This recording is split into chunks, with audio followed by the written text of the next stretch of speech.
हम अभी नहीं आ रहे हैं, हमें देर हो जाएगी। गाइस, मेरे पेरेंट्स मजीद देर से आएंगे। जितनी देर रहना चाहते हो रह सकते हो। ये बात नहीं नहीं, काम और दोस्ती दोनों अलग चीजें होती हैं। चलो अब चाबी दे दो। मैं अपनी कंपनी की एनेस्थेटिक ड्रग्स के कुछ सैंपल्स लाया हूँ। मैं चाहता हूँ कि सारे एक्सपेरिमेंट्स यहीं किए जाएं।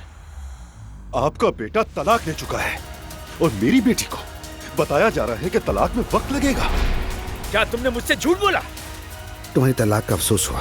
तुमसे कोई ताल्लुक नहीं है। क्या मतलब है? उस शाम तुमने मुझे घर छोड़ा था। हाँ, रूहान किसी और के साथ था। उसने हमारी इज्जत खाक में मिला दी। बाबा, देखा जाए तो गलती जिमल की भी है।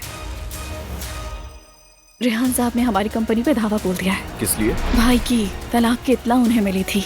वो जिमल से पहले दिन से झूठ बोल रहा था। पूरा खानदान ही झूठा है।